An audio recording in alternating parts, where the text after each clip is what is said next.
बोले लोगों ने कहा कि देखो चक्रवर्ती सम्राट राजा दशरथ पुत्र वियोग में मर रहे हैं, प्रमाण?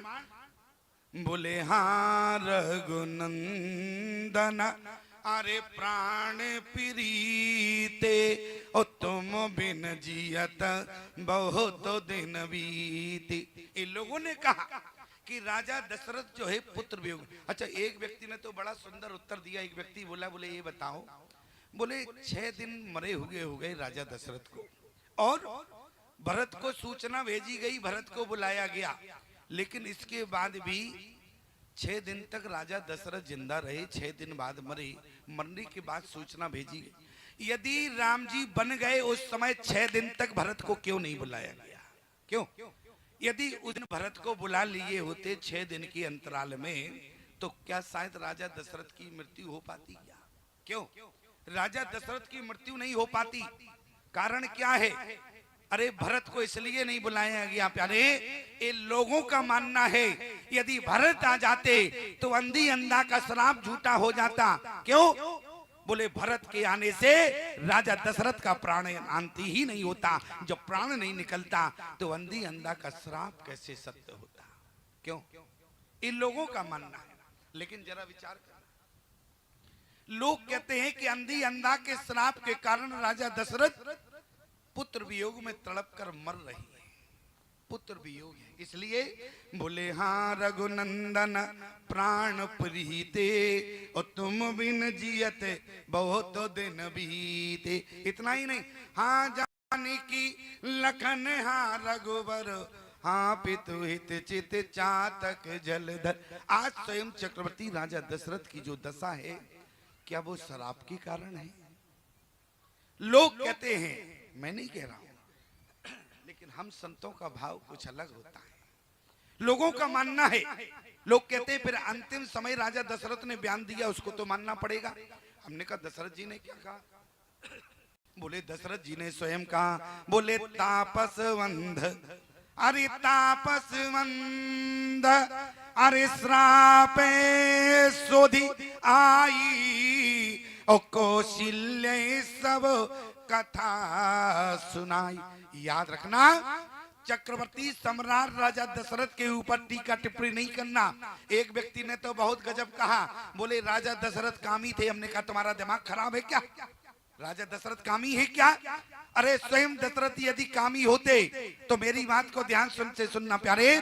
बोले जहां कामता राम नहीं, अरे जहां कामता राम नहीं और जहां राम ता काम। अरे जिन्होंने प्यारे स्वयं ब्रह्म को बेटा बना लिया हो, क्या उनके जीवन में काम होगा? फिर गोस्वामी जी ने क्यों लिखा?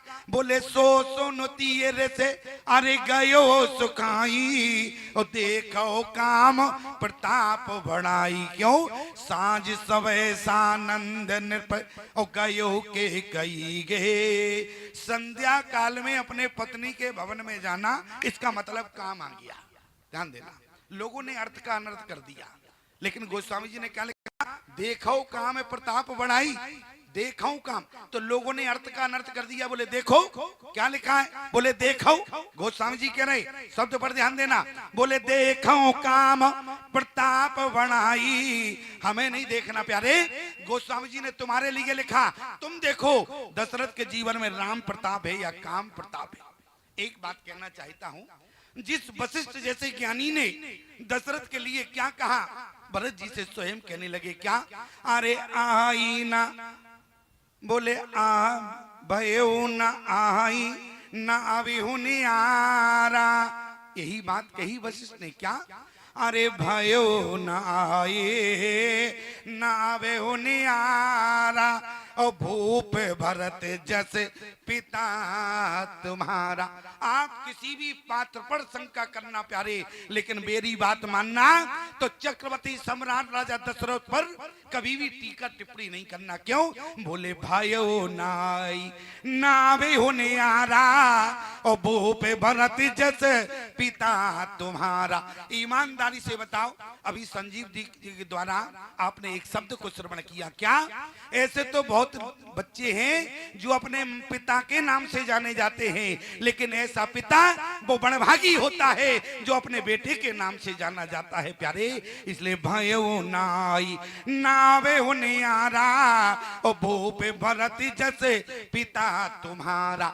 एक बात बताएं, स्वयं भारद्वाज जी ने कहा है, भरद्वाज मुनि ने क्या कहा था भरत से प्यारे, यदि आपने मानस पढ़ा हो तो भरद्वाज जी ने भरत से क्या कहा था, भरत तुम्हारे यहाँ दो राजा बड़े विचित्र हुए, तुम्हारे यहाँ दो राजा ऐसे हुए जिनका किसी राजा से समाज में जोड़ ही नहीं है। क्यों? तुम्हारे यहाँ बड़े गजब दो राजा हैं। कौन? एक तो भगीरथ है और दूसरे दशरथ हैं। ध्यान देना, एक भगीरथ हैं और दूसरे दशरथ हैं। और भगीरथ में 4 अक्षर हैं, दशरथ में भी 4 अक्षर हैं। ध्यान देना, भगीरथ में 4 अक्षर हैं, दशरथ में भी 4 अक्षर हैं। लेकिन देखो, बोले भगीरथ के पीछे भी रथ लगा है, दशरथ के पीछे भी रथ लगा है। और यदि ध्यान देना तो बोले दोनों राजाओं का किसी राजा से जवाब नहीं है। क्यों? क्योंकि प्यारे भगीरथ ने क्या किया, बोले भूप भगीरथ अरे सुर सनियानी, भगीरथ के द्वारा गंगा को धरती पर उतारा गया। और दशरथ के द्वारा अरे भगीरथ ने गंगा को धरती पर उतारा, और दशरथ ने जिन चरणों से गंगा निकली उन भगवान को ही धरती पर उतार दिया। इसलिए दशरथ गुण गण, शब्द पर ध्यान देना, क्या बोले, दशरथ गुण गण। माताओं तुम जरा ध्यान से सुनना, क्योंकि लोग कहते हैं मैया कथा कम सुनती हैं। हमने कहा कहीं सुनती हूँ, लेकिन रानी खेड़ा आश्रम के पास आश्रम की माताएं तो रामचरितमानस को ऐसे सुनती हैं, ऐसे सुनती हैं जैसे तपस्या कर रही हो बैठ। क्यों? अच्छा बताओ, ऐसे सब बैठी हैं, एक बार भी ईमानदारी से बताओ, नजर उठा के देखो, एक भी मैया आपस में बात नहीं कर रही। नहीं तो गजब हो गया इनका शांत बैठना, और वो भी विश्व का अजूबा है कि नहीं? क्यों? अच्छा एक बात और बतावे, ऐसी मर्यादा कहाँ देखने को मिलती है? क्यों ऐसी मर्यादा? यदि मैं मर्यादा की बात करूं तो मर्यादा तो केवल गांव में है, शहरों की मर्यादा तो समाप्त हो गई। आप कहेंगे ऐसा क्या देख लिया?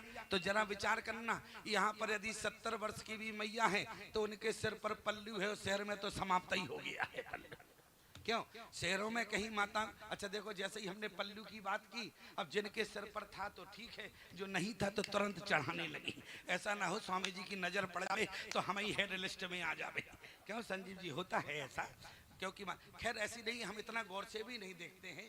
आप लोग आराम से ना सिर पे किए हो तो और कर लेना। एक बात बता, क्योंकि सिद्धांत है इसलिए बताना पड़ रहा है। सिद्धांत क्या है माताओं? 4 जगह पर आपको जीवन में कभी सर नहीं खोलना है। 4 जगह पर नारी को सिर ढकना चाहिए। वो 4 जगह कौन कौन है? ध्यान देना हमारी बात पर। 4 जगह पर स्त्री को कभी भी सिर नहीं खोलना चाहिए। क्यों?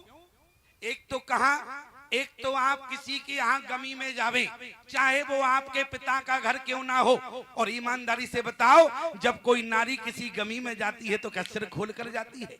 चाहे वो उस घर की बेटी ही क्यों ना हो, लेकिन सिर पर पल्लू लेकर जाती है। क्यों? जो नारी किसी की गमी में जाती है और सिर नहीं ढकती है प्यारे, उनकी पति की हानि होती है। इसलिए माताओं, गमी में जाओ तो सिर ढक कर जाना।